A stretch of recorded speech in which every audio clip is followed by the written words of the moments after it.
the night before Christmas, when all through the house not a creature was stirring, not even a mouse. The stockings were hung by the chimney with care, in hopes that St. Nicholas soon would be there.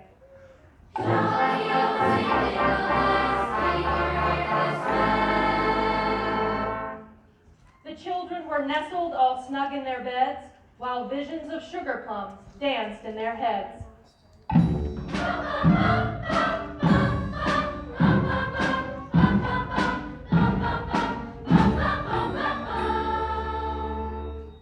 And Mama in her kerchief and I in my cap had just settled down for a long winter's nap.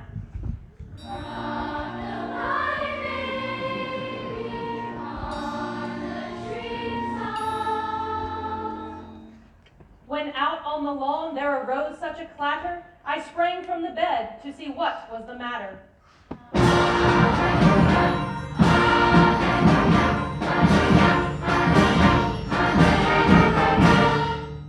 Away to the window I flew like a flash, tore open the shutters and threw up the sash. The moon on the breast of the new fallen snow gave the luster of midday to objects below.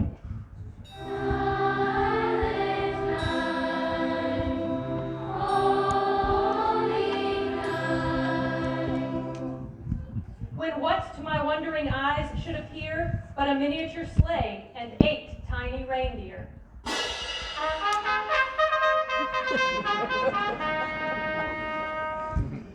With a little old driver so lively and quick, I knew in a moment it must be St. Nick.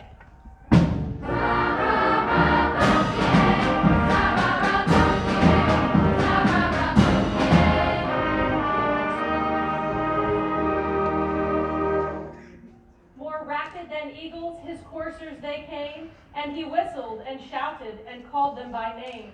Now Dasher, now Dancer, now Prancer and Vixen, on Comet, on Cupid, on Donner and Blitzen.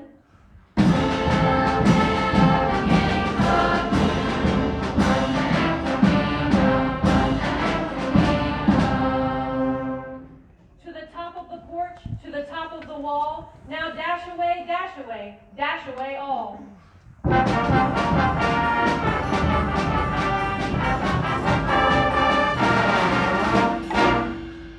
As dry leaves that before the wild hurricane fly, when they meet with an obstacle, mount to the sky, so up to the housetop the coursers they flew, with the sleigh full of toys, and St. Nicholas too.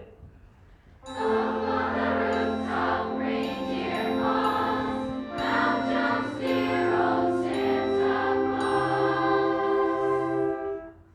And then, in a twinkling, I heard on the roof the prancing and pawing of each little hoof.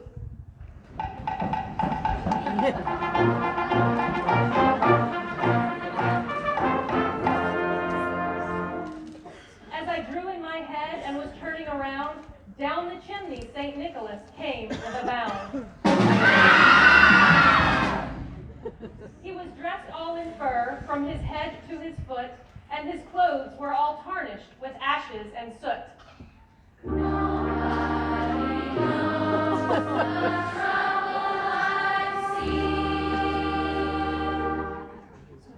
A bundle of toys he had flung on his back, and he looked like a peddler just opening his pack.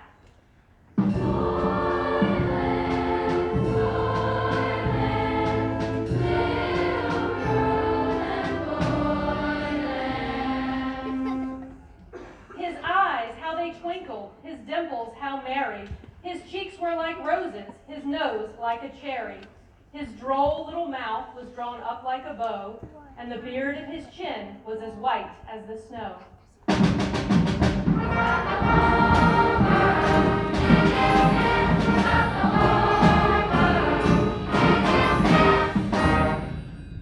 The stump of a pipe he held tight in his teeth, and the smoke it encircled his head like a wreath.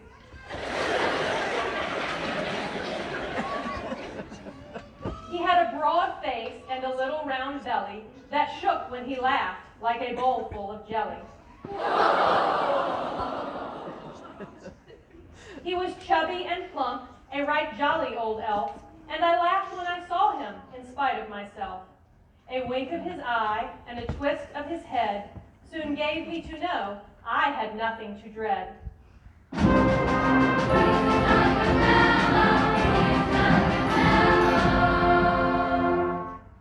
He spoke not a word, but went straight to his work, and filled all the stockings, then turned with a jerk, and laying his finger aside of his nose, and giving a nod, up the chimney he rose.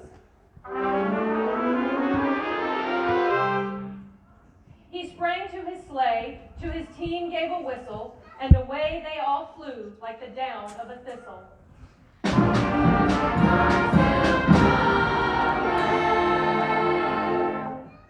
But I heard him exclaim ere he drove out of sight, "Happy Christmas to all, and to all a good night."